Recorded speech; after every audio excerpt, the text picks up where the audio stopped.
અમેરિકામાં ખલિસ્તાની અલગતવાદી ગુરપુત્વંત સિંહ પન્નુ હત્યાના કથિત કાવતરાના કેસમાં આરોપી ભારતીય નાગરિક નિખિલ ગુપ્તાની સજાને લઈને મહત્વના સમાચાર સામે આવ્યા છે. ન્યુયોર્કની ફેડરલ કોર્ટે ગુપ્તાની સજા સંભળાવવાની અગાઉ નક્કી કરેલી તારીખને હવે આગળ ધપાવી દીધી છે.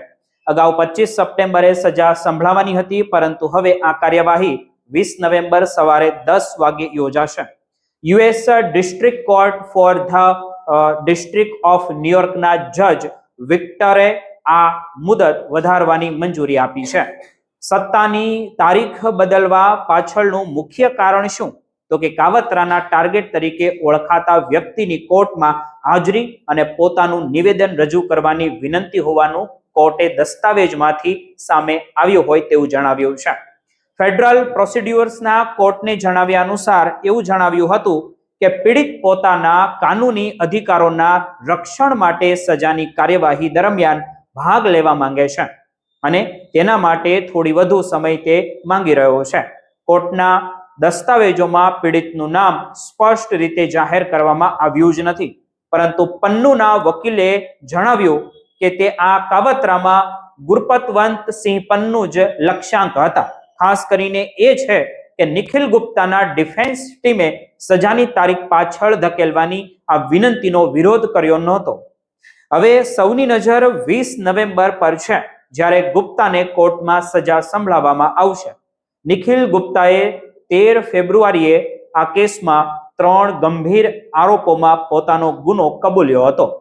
તેમાં મર્ડર ફોર હાયર એટલે કે પૈસા આપીને હત્યા કરવાનું કાવતરું, મર્ડર ફોર હાયર માટે કાવતરું અને મની લોન્ડરિંગનું કાવતરું સામેલ તેમાં છે. કાયદા હેઠળ મર્ડર ફોર હાયર અને તેના કાવતરા સંબંધિત આરોપીમાં મહત્તમ 10 વર્ષની જેલની સજા પણ થઈ શકે છે, જ્યારે મની લોન્ડરિંગના કાવતરા માટે 20 વર્ષની સજાની જોગવાઈ કરવામાં આવેલી છે. જોકે વાસ્તવિક સજા કોર્ટના નિર્ણય અને લાગુ પડતા કાનૂની પરિબળો પર આધારિત રહેશે.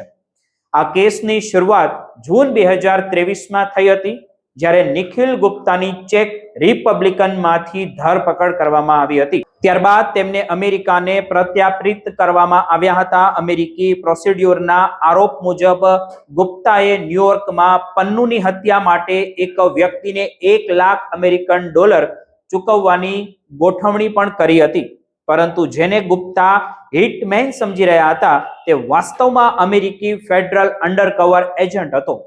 આ અંડરકવર ઓપરેશનના કારણે અમેરિકી અધિકારીઓ કથિત હત્યાના કાવતરાને અમલમાં આવે તે પહેલા જ નિષ્ફળ બનાવવામાં તે સફળ રહ્યા હતા.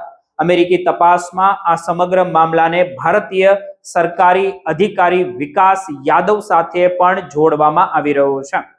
અમેરિકી પ્રોસિડ્યુરના આરોપ એવા છે કે યાદવે ગુપ્તાની ભરતી કરી હતી અને કથિત હત્યાના આયોજનમાં ભૂમિકા પણ મહત્વની ભજવી હોય તેવું સાબિત થયું હતું.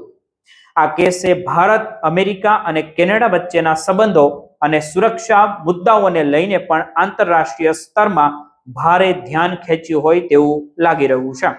હવે 20 નવેમ્બરની સુનાવણી આ સમગ્ર કેસમાં મહત્વપૂર્ણ તબક્કો બનવાની છે, કારણ કે તે દિવસે નિખિલ ગુપ્તાની સજા અંગે કોર્ટ નિર્ણય લેશે અને કથિત ટાર્ગેટને પણ પોતાની વાત રજૂ કરવાની તક મળી શકે છે.